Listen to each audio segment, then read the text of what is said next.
So அடுத்த திருக்குறள் அதிகாரம் அடக்கம் உடைமை. அடக்கம்னா என்ன? அடக்கம் அமைதியா இருக்கிறது. ஓகே, அமைதியா இருக்கிறது அடக்கம். ஓகே, வேற? கரெக்ட் தான். அடக்கம்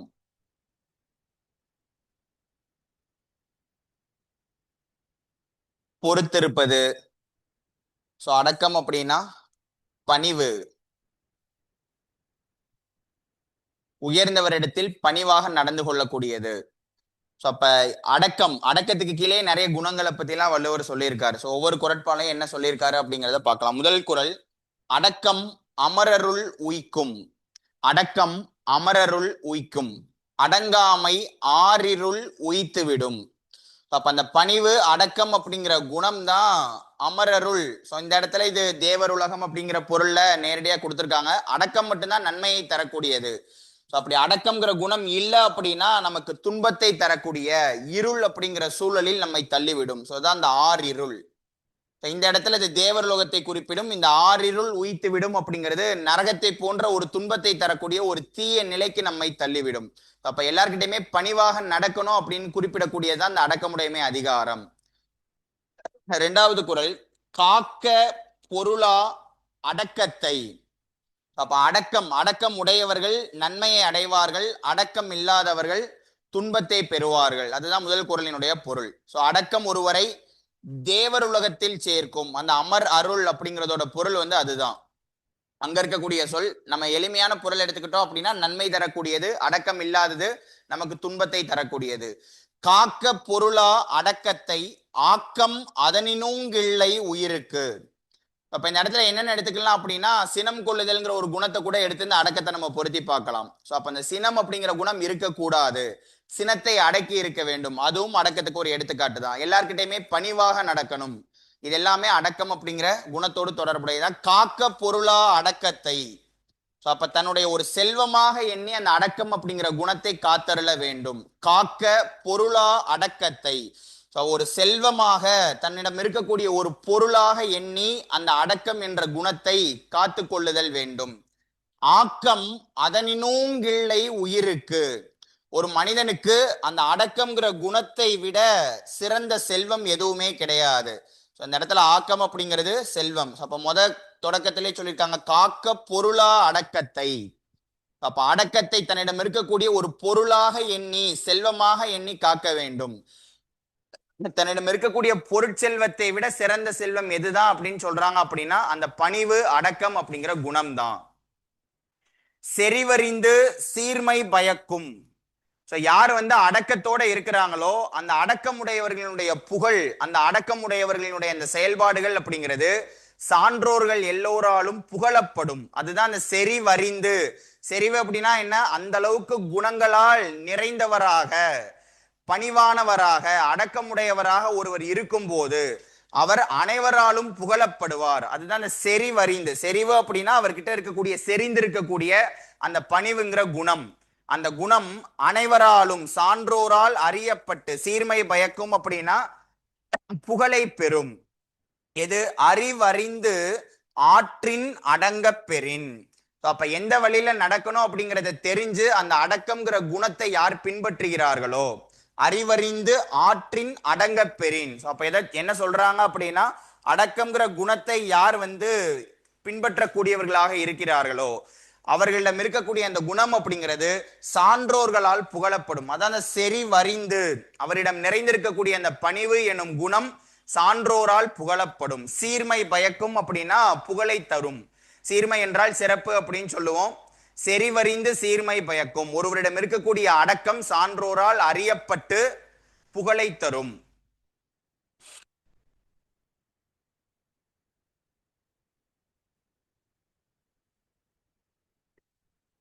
நிலையின் தெரியாது அடங்கியான் தோற்றம்.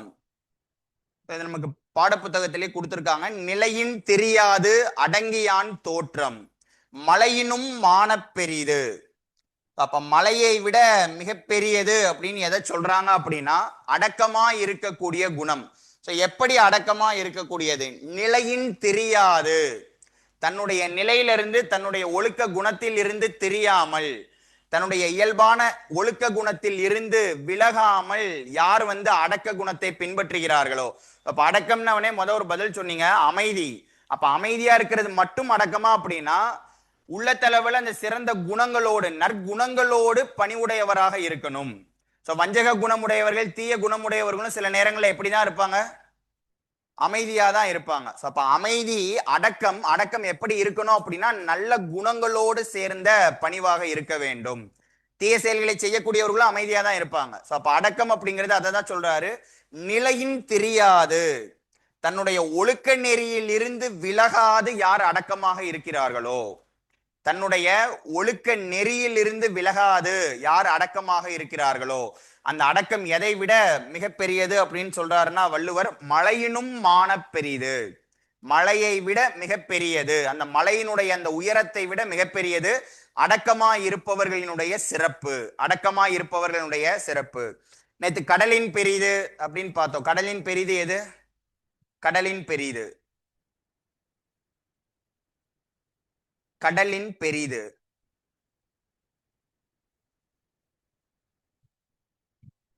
பயன் எதிர்பாராமல் செய்யக்கூடிய உதவி. பயன் எதிர்பாராமல் செய்யக்கூடிய உதவி. யாருடைய வழியில் இந்த உலகமே இயங்குகிறது அப்படின்னு பார்த்தோம். படிச்சிங்களா எல்லாமே? ஓகே.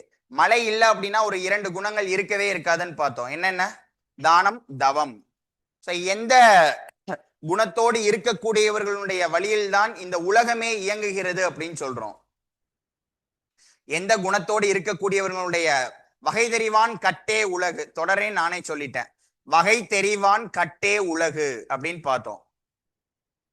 ஐம்புலன்கள், ஐம்புலன்களையும் யார் அடக்கி வாழ்கிறார்களோ, ஐம்புலன்களையும் எப்படி அடக்கி ஆளணும் என்பதை அறிந்து கொண்டவர்களாக இருக்கிறார்களோ அவர்களுடைய வழியில் தான் இந்த உலகம் இயங்கி கொண்டிருக்கிறது.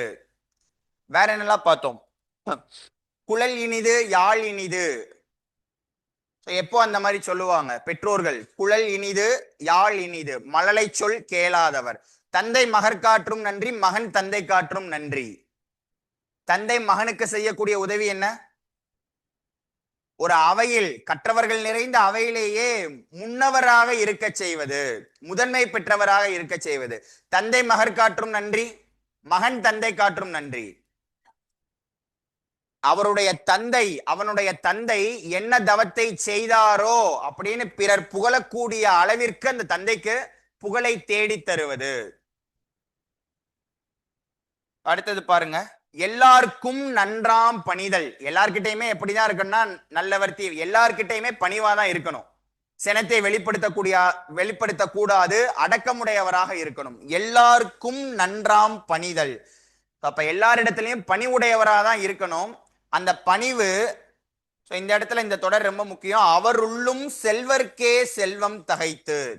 எல்லாருமே எல்லார்கிட்டையுமே பணிவுடையவர்களாதான், அடக்கமுடையவர்களாதான் நடந்துக்கிறணும். அது செல்வம், பொருட்செல்வம் உடையவர்களுக்கு மற்றொரு செல்வத்தை போன்றது, இன்னொரு செல்வம் அவங்க கிட்ட இருப்பதை போன்றது. முதலே பார்த்தோம், அடக்கம் என்பது தன்னிடம் இருக்கக்கூடிய ஒரு செல்வமாக எண்ணி அதனை காக்க வேண்டும் அப்படின்னு பார்த்தோம்.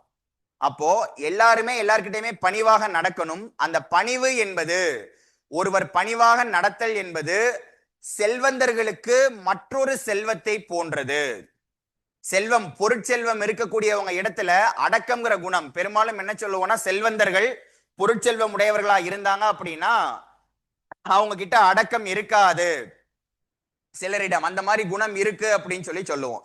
ஆனால் அந்த பொருட்செல்வத்தோடு சேர்ந்து அடக்கமும் இருக்கும் போது அது என்னன்னு சொல்றாரு அப்படின்னா வள்ளுவர், இரண்டாவது செல்வம். பொருட்செல்வம் உடையவர்களுக்கு மற்றொரு செல்வம் அப்படின்னு வள்ளுவர் எதை கூறுகிறார் அப்படின்னா அடக்கம் எனும் குணம். சோ இது எப்படியே நமக்கு கேட்கலாம். பொருட்செல்வம் உடையவர்களுக்கு மற்றொரு செல்வம், பொருட்செல்வம் உடையவர்களுக்கு மற்றொரு செல்வம் அப்படின்னு வள்ளுவர் எதை சொல்றாரு அப்படின்னா அடக்கம், அடக்கம்ங்கிற குணம். சோ அதுதான் குறிப்பிடுறாங்க. அவருள்ளும் எல்லாருக்கும் நன்றாம் பணிதல், எல்லாருமே பணிவுடையவர்களா நடந்துக்கிறணும்.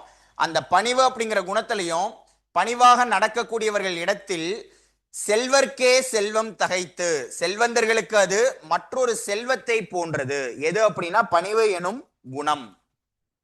ஒருமையுள் ஆமை போல்.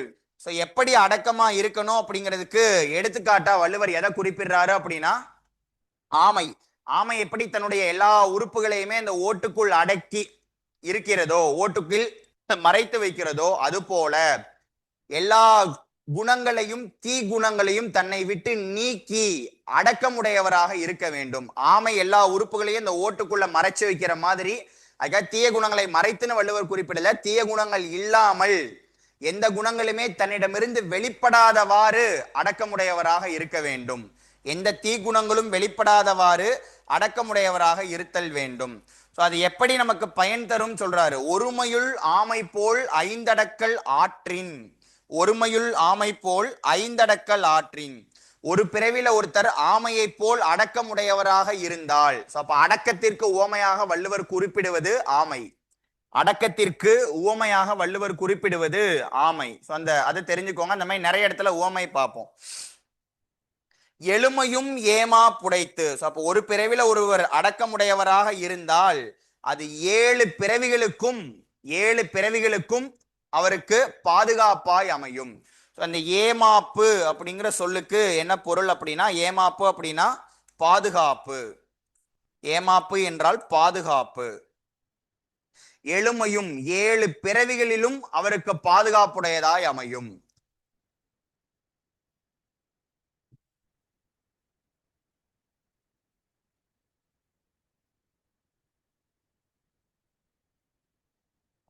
இந்த குறள் நம்ம பலமுறை படிச்சிருந்திருப்போம். யாகாவாராயினும், எதை காக்காவிட்டாலும், யா காவாராயினும். அப்ப யாகாவாராயினும் அப்படின்னா, யா அப்படின்னா எதை, எதை காக்காவிட்டாலும், காவாராயினும் அப்படின்னா காக்காதவர் ஆயினும், எதை காக்காதவர் ஆயினும் எதை அடக்கி பேச வேண்டும் அப்படின்னா நாவை அடக்கி பேச வேண்டும். நாகாக்க, யாகாவாராயினும் நாகாக்க.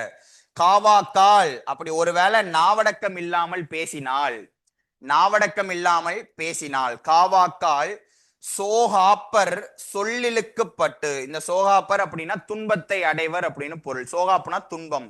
சோகாப்பர் சொல் இழுக்கப்பட்டு, சொல் இழுக்க அப்படின்னா என்ன, தான் பேசக்கூடிய சொற்கள்ல குற்றம் ஏற்பட்டு பிழை ஏற்பட்டு துன்பத்தை அடைவார்கள் அப்படின்னு பொருள்.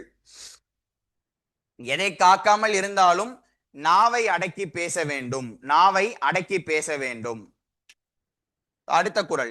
ஒன்றானும் தீச்சொல் பொருட்பயன் உண்டாயின், ஒன்றானும் தீச்சொல் பொருட்பயன் உண்டாயின் நன்றாகாதாகிவிடும். இப்போ ஒரு தீய சொற்கள் நம்ம பேசும்போது நம்ம வாயிலிருந்து வெளிப்பட்டுருச்சு. தீய சொற்களை பேசுவதால் அது பிறருக்கும் துன்பத்தை விளைவிக்கும், துன்பத்தை விளைவிக்கும், அது நமக்கும் துன்பம் விளைவிக்கக்கூடியதாக இருக்கும். அப்படி நம்ம பேசக்கூடிய ஒரு தீச்சொல்லால் நமக்கு ஒரு தீமை வருது அப்படின்னா, நம்ம செய்த எல்லா அறங்களாலும் நமக்கு வரக்கூடிய நன்மைகளும் என்னாகும் அப்படின்னா தீமையாய் போய் முடியும். அப்ப நம்ம பேசக்கூடிய ஒரு தீச்சொல்லா இருந்தாலும், அதான் ஒன்றானும், நம்ம வாயிலிருந்து ஒரே ஒரு தீய சொற்கள் வெளிப்பட்டாலும், அப்ப இந்த இடத்துல நாவை அடக்கி பேசணும்னு இந்த குறள்ல குறிப்பிடுறாரு. ஒருவேளை நாவடக்கம் இல்லாம பேசி தீச்சொல் நம்ம வாயிலிருந்து வெளிப்பட்டால், ஒன்றானும் தீச்சொல் பொருட்பயன் உண்டாயின், அதனால் கிடைக்கக்கூடிய, இந்த இடத்துல பொருட்பயன் அப்படிங்கிறது எதைதான் சொல்லுது அப்படின்னா, நம்ம பேசக்கூடிய தீச்சொல்லால் ஒரு தீமை உண்டாகினால் அந்த தீமை என்னவாயிடும் அப்படின்னா நன்றாகாது ஆகிவிடும். நமக்கு வர வேண்டிய நன்மைகளை எல்லாம் இந்த தீமை என்பது அழித்து விடும், கெடுத்து விடும். நம்ம பல நன்மைகள் செய்து அதனால் நமக்கு வரவேண்டிய அறங்களை நம்ம பேசக்கூடிய ஒரு தீச்சொல் என்பது வரவிடாமல் தடுத்து விடும். அதுதான் அதனுடைய பொருள். நாம் செய்த பல அறங்களால் வரும் நன்மைகளை நாம் பேசக்கூடிய ஒரு தீச்சொல்லால் வரும் தீமை வராமல் தடுத்து விடும். அப்போ ஒரு சொல்லாக இருந்தாலும் ஒவ்வொரு சொல்லையும் யோசித்து பேசணும். அதான் அந்த இடத்துல ஒரு தீய சொல் வெளிப்பட்டாலும் அந்த தீச்சொல் என்பது நன்மை வருவதை தடுத்து விடும். தீயினார் சுட்டப்புண் உள்ளாரும். இது நமக்கு தெளிவா தெரிஞ்ச குறள் தான். ஆறாதே நாவினார் சுட்ட வடு. தீயால ஒரு புண் ஏற்பட்டா கூட அது நாளடைவுல ஆறிடும். ஆனால் வாயிலிருந்து ஒரு தீச்சொல் வெளிப்பட்டால், வாயிலிருந்து ஒரு தீச்சொல் வெளிப்பட்டால், பிறருக்கு தீமை தரக்கூடிய தவறான சொற்கள் வெளிப்பட்டால் அதனால் ஏற்படக்கூடிய பழி என்பது எப்போதுமே ஆறாது. அதான் ஆறாதே நாவினார் சுட்ட வடு. ஆறாதே நாவினார் சுட்ட வடு.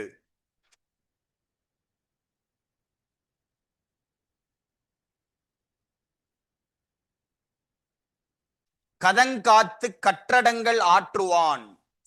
கதங்காத்து கற்றடங்கள் ஆற்றுவான். செவ்வி அறம்பார்க்கும் ஆற்றின் நுழைந்து. அறம் யாரை அடைவதற்கு சரியான வழியை பார்த்து காத்து கொண்டிருக்கும் அப்படின்னு வள்ளுவர் சொல்றாரு. அறம் யாரை அடைவதற்கு, அறமானது யாரை அடைவதற்கு சரியான நேரத்தை பார்த்து சரியான வழியை பார்த்து காத்து கொண்டிருக்கும். கதம் காத்து, கதம் என்றால் சினம். அப்ப சினத்தை அடக்கி கதம் காத்து கற்று அடங்கல் ஆற்றுவான். அப்ப சினம் கொள்ளாது அடக்கத்தோடு கற்றறிந்தவனாக இருக்கக்கூடியவன். அது மொத்த தொடர் என்ன அப்படின்னா அடக்கம். எதை அடக்கி கொள்ளக்கூடியவன் அப்படின்னா தனக்கு வரக்கூடிய சினத்தை அடக்கி கொள்ளக்கூடியவன். அப்படி இருக்கக்கூடிய நபரிடத்தில் அறமானது அவனை அடைவதற்கான நேரத்தை, காலத்தை, செவ்வி என்றால் சரியான பொழுது, செம்மையான நேரம் அப்படின்னு. எந்த நேரத்தில் அவனை சென்று அடைய வேண்டும் என்று காத்து கொண்டிருக்கும். அதான் செவ்வி அறம்பார்க்கும் ஆற்றின் நுழைந்து. அறமானது யாரை அடைவதற்கு காலத்தை பார்த்து காத்து கொண்டிருக்கும் அப்படின்னு வள்ளுவர் சொல்றாரு அப்படின்னா சினத்தை காக்கக்கூடியவன், சினத்தை அடக்கி வாழக்கூடியவன், சினத்தை அடக்கி வாழக்கூடியவன்.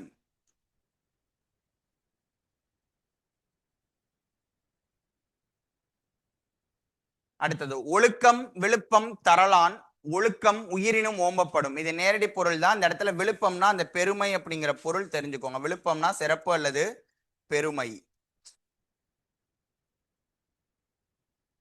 விழுப்பம் அப்படின்னா சிறப்பு அல்லது பெருமை. ஒழுக்கம் விழுப்பம் தரலான். ஒழுக்கம் உயிரினும் ஓம்பப்படும். அப்ப உயிரை விட மேலானதாக கருத வேண்டியதாக வள்ளுவர் எதை சொல்றாரு அப்படின்னா ஒழுக்கம். ஒழுக்கம், அந்த ஒழுக்கம் மட்டும்தான் பெருமையை தரக்கூடியது. அந்த ஒழுக்கம் பெருமையை தருவதால் அந்த உயிரை விட மேலானதாக கருதி காக்க வேண்டும். பரிந்தோம்பி காக்க ஒழுக்கம். அப்ப எப்படி கஷ்டப்பட்டாது விரும்பியாவது ஒழுக்கத்தை காக்க வேண்டும். பரிந்தோம்பி காக்க ஒழுக்கம். தெரிந்தோம்பி தேரினும் அக்தே துணை. தெரிந்தோம்பி தேரினும் அக்தே துணை. அப்ப இந்த தேரினும் அப்படின்னா எப்படி ஆராய்ந்து பார்த்தாலும் நமக்கு துணையாக இருக்கக்கூடியது எந்த குணம் தான் அப்படின்னா ஒழுக்கம் அப்படிங்கிற குணம் தான். அந்த ஒழுக்கம்ங்கிற குணத்தை எப்படி வருந்தியாவது கஷ்டப்பட்டாவது அந்த ஒழுக்கம்ங்கிற நெறியை பின்பற்ற வேண்டும். அதான் பரிந்தோம்பி காக்க ஒழுக்கம். பரிந்தோம்பி காக்க ஒழுக்கம். ஒழுக்கம் உடைமை குடிமை இழுக்கம் இழிந்த பிறப்பாய் விடும். ஒழுக்கம் உடைமை குடிமை இழுக்கம் இழிந்த பிறப்பாய் விடும். இதோட பொருள் என்ன? ஒழுக்கம் உடைமை குடிமை. ஒழுக்கம் உடைமை குடிமை. ஒழுக்கம் உடையவர்களா இருக்கிறது மட்டும்தான் அவர்களுடைய குடிப்பிறப்பினுடைய சிறப்பை உணர்த்தும். குடிமை அப்படிங்கிறது அந்த குடிப்பிறப்பினுடைய சிறப்பை குறிப்பிடுகிறது. ஒழுக்கம் உடையவர்களா இருப்பவர்கள் மட்டும்தான் உயர்ந்த குடியில் பிறந்தவர்களாக இருக்க முடியும். உயர்ந்த குடி அப்படின்னா செல்வத்தால் உயர்ந்த குடி இல்ல, நற்பண்புகளால் உயர்ந்த குடி. இழுக்கம் இழிந்த பிறப்பாய் விடும். அப்ப இழுக்கம் அப்படின்னா என்ன? ஒழுக்கத்திலிருந்து தவறக்கூடியது இழுக்கம். அப்படி ஒழுக்கத்திலிருந்து தவறக்கூடியது குடிப்பிறப்பினுடைய சிறப்பையே அழித்து விடும். அப்போ ஒழுக்கமுடையவர்கள் மட்டும்தான் அந்த நல்ல பண்பு இருக்கக்கூடிய ஒரு குடியில் பிறந்தவர்கள். ஒழுக்கம் இல்லாதவர்கள் நற்பண்பில்லாத குடியில் பிறந்தவர்கள். அதான் ஒழுக்கம் உடைமை குடிமை இழுக்கம் இழிந்த பிறப்பாய் விடும். மரப்பினும் மோத்து கொழலாகும் பார்ப்பான் பிறப்பொழுக்கம் குன்ற கெடும். அப்ப நம்ம படிச்சதை மறந்தா கூட ஓதுதல் அப்படின்னா மீண்டும் படித்து கற்றுக்கொள்ள முடியும். அப்ப படித்ததை கற்றதை மறந்தால் கூட அதை மீண்டும் ஓதுதல்னா படித்து கற்றுக்கொள்ள முடியும். பார்ப்பான் பிறப்பொழுக்கம் குன்ற கெடும். இந்த இடத்துல அதை அந்தனரை வச்சுதான் குறிப்பிட்டிருக்காங்க. ஒரு அந்தனர் மறைநூல்கள் படிச்ச வேதங்களை மறந்தா கூட அதை திரும்பியும் ஓதி கத்துக்கிடலாம். ஆனா அந்த அந்தனர் தன்னுடைய அந்தனர்னா நேத்தே நீத்தார் பெருமை பார்க்கும்போது பார்த்தோம். அந்தனர் என்பவர் துறவி, அறத்தின் வழியில் செயல்படக்கூடியவர், எந்த உயிருக்கும் எந்த தீமையும் எண்ணாதவர். அதுதான் அந்த குறட்பாவே பார்த்தோம். அந்தனர் என்பவர் அறவோர் எவ்வுயிருக்கும் தீயன பூண்டொழுகலான் அப்படின்னு பார்த்தோம். எந்த உயிருக்கும் எந்த தீங்குமே செய்யாதவர், அவர்களை தான் அந்தனர் அப்படின்னு சொல்லுவோம். அப்படி இருக்கக்கூடிய அந்த பார்ப்பான் தான் கற்ற வேதத்தை மறந்தாலும் மீண்டும் கற்றுக்கொள்ளலாம். ஆனால் அந்த பார்ப்பான் அவனுடைய குடிப்பிறப்பினுடைய சிறப்பு அழிந்து போகுமாறு செயல்படக்கூடாது. அப்படி செயல்பட்டால் அந்த ஒழுக்க நெறியை மீண்டும் கொண்டு வர முடியாது. இதை பார்ப்பான்னு குறிப்பிட்டிருக்காங்க. அதை நம்ம பொதுப்படையாகவும் எடுத்துக்கலாம். படிச்ச ஒரு விஷயத்த மறந்தா கூட மீண்டும் கற்றுக்கொள்ள முடியும். ஆனா ஒழுக்க நெறியிலிருந்து தவறிவிட்டால் அந்த பழி அப்படிங்கிறது நம்மை விட்டு நீங்கவே நீங்காது. இது ப்ரீவியஸ் இயர்ல கொஸ்டினா கேட்டிருக்காங்க. அழுக்காருடையான்கண் ஆக்கம் போன்று, அழுக்காருடையான்கண் ஆக்கம் போன்று இல்லை ஒழுக்கம் இலான்கண் உயர்வு, இல்லை ஒழுக்கம் இலான்கண் உயர்வு. சோ அழுக்காறு அப்படின்னா நேத்தே பார்த்தோம், அழுக்காறு என்றால் பொறாமை, அழுக்காறு என்றால் பொறாமை. அழுக்காருடையான்கண் ஆக்கம் போன்று, அழுக்காருடையான்கண் ஆக்கம் போன்று. பொறாமை உடையவனிடத்தில், ஆக்கம் என்றால் செல்வம், ஆக்கம்னா செல்வம், பொறாமை குணம் இருக்கக்கூடியவன் இடத்தில் செல்வம் அப்படிங்கிறது இருக்காது. அழுக்காருடையான்கண் ஆக்கம் போன்று இல்லை ஒழுக்கம் இலான்கண் உயர்வு. எப்படி பொறாமை குணம் இருக்க கூடியவன் இடத்தில் செல்வம் எப்படிங்கிறது, செல்வம்ங்கிறது நிலையாக இருக்காதோ, அது போல ஒழுக்கம் இல்லாதவன் இடத்தில் என்ன இருக்காது அப்படின்னா அவனுடைய வாழ்க்கையில் உயர்வு என்பது இருக்கவே இருக்காது. அவன் வாழ்க்கையில், வாழ்க்கை என்பது தலைத்தோங்கவே ஓங்காது. ஒழுக்கம் இல்லை அப்படின்னா அந்த வாழ்க்கையில வளர்ச்சி அப்படிங்கிறது இருக்கவே இருக்காது. அது எதோட ஒப்பிடுறாங்க அப்படின்னா பொறாமை குணம் இருக்கக்கூடியவன் இடத்தில் செல்வம் இருக்காது அப்படிங்கிறதோட ஒப்பிடுறாங்க. ஒழுக்கத்தின் ஒல்கார் உறவோர், ஒழுக்கத்தின் ஒல்கார் உறவோர். அந்த ஒழுக்கமுடைமை அதிகாரம்லாம் அப்படியே குரல் கொடுத்து நமக்கு பொருளை கூட பொருத்துற மாதிரி கொஸ்டினா கேட்கலாம். ஒழுக்கத்தின் ஒல்கார் உறவோர்.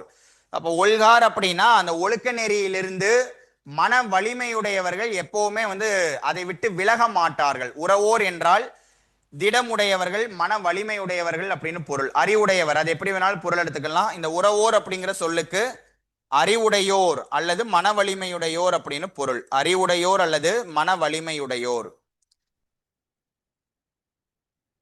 சில இடங்கள்ல இந்த சொற்களோட பொருள், ஒரு சில முக்கியமான சொற்களுக்கு பொருள் தெளிவா தெரிஞ்சு வச்சுக்கிட்டோம் அப்படின்னா குரல் படிச்சது மறந்திருந்தாலும் எப்படி ஏதாவது ஒருவேளை கிளாஸ்ல பார்க்காத ஏதாவது ஒரு திருக்குறள் கொடுத்தா கூட அந்த சொல்ல பார்க்கும் போது நம்மளாவே அந்த பொருளை கண்டுபிடிச்சிடலாம்.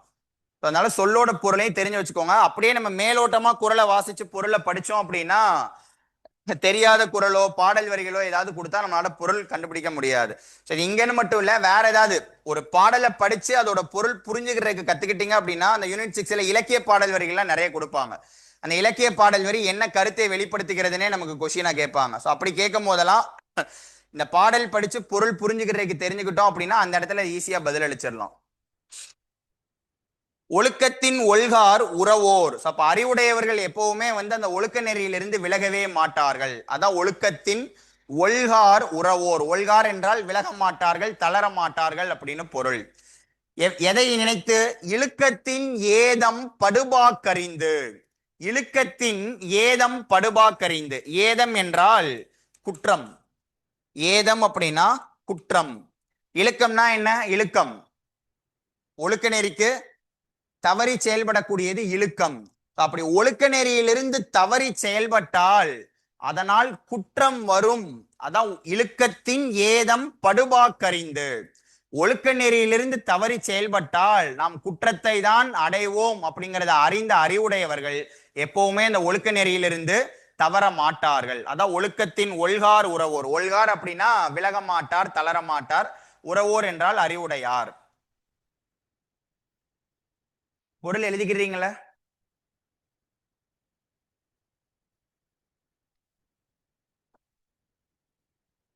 ஒழுக்கத்தின் எய்துவர் மேன்மை.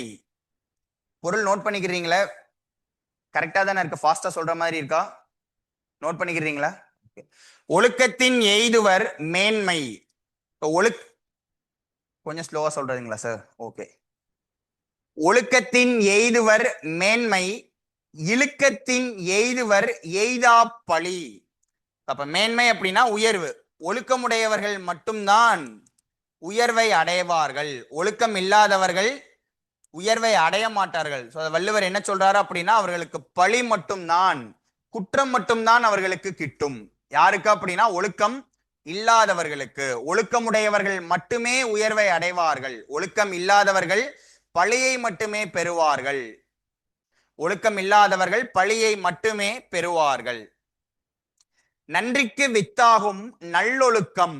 நன்றிக்கு வித்தாகும் நல்லொழுக்கம். இந்த இடத்துல இந்த நன்றி அப்படிங்கிறது எதைதான் குறிப்பிடுதா அப்படின்னா நன்மை.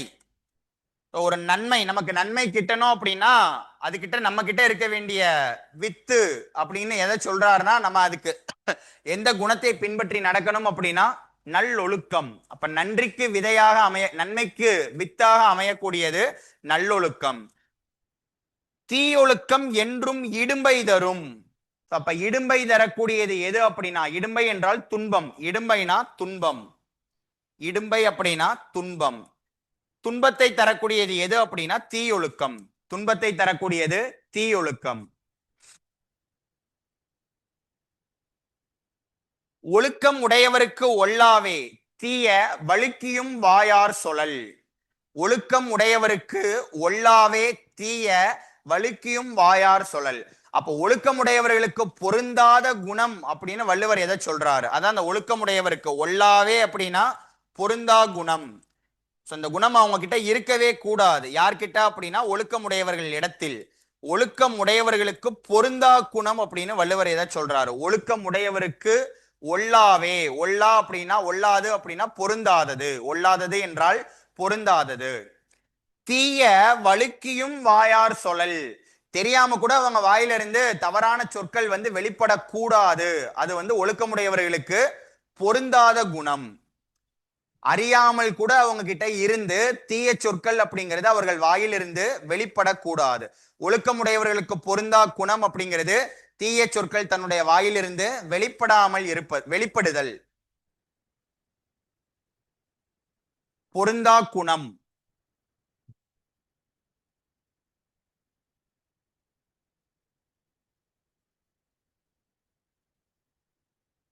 இது நிறைய டைம் எக்ஸாம்ல இந்த திருக்குறள் ரிப்பீட்டடா நமக்கு கேட்டிருக்காங்க. உலகத்தோடு ஒட்ட ஒழுகல் பலகற்றும் கல்லார் அறிவிலாதார்.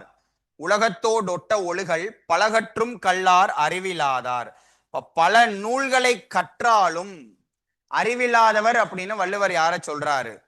பல நூல்களை கற்றிருந்தும். அந்த தொடரையே நேரடியாவே கொடுத்து ரிப்பீட்டடா கொஸ்டின் கேட்டிருக்காங்க. பலகற்றும் கல்லார் அறிவிலாதார் யார்? பலகற்றும் கல்லார் அறிவிலாதார் என்று வள்ளுவர் யாரை குறிப்பிடுகிறார்? உலகத்தோடு ஒட்ட ஒழுகல் அப்படின்னா என்ன அப்படின்னா என்ன நூலறிவை பெற்றிருந்தாலும் உலக மக்கள் உலகத்தில் இருக்கக்கூடிய நல்லவர்கள் எந்த வழியில் எந்த நெறியில் நடக்கிறார்களோ அந்த நெறியில் நடப்பதற்கு தவறக்கூடியவர்கள், உலகத்தில் இருக்கக்கூடிய சான்றோர்கள் எந்த வழியில் நடக்கிறார்களோ அதான் உலகத்தோடு ஒட்ட ஒழுகல். அப்ப சான்றோர்கள் எத்தகைய நற்குணத்தை பின்பற்றுகிறார்களோ, சான்றோர்கள் பின்பற்றக்கூடிய நற்குணத்தை பின்பற்ற தவறுபவர்கள் பல நூல்களை கற்றிருந்தாலும் கல்லாதவர்கள். சான்றோர்கள் பின்பற்றும் ஒழுக்கத்தை பின்பற்ற தவறுபவர்கள், சான்றோர்கள் பின்பற்றும் ஒழுக்கத்தை பின்பற்ற தவறக்கூடியவர்கள், பல நூல்களை கற்றிருந்தாலும் அறிவில்லாதவர்கள்.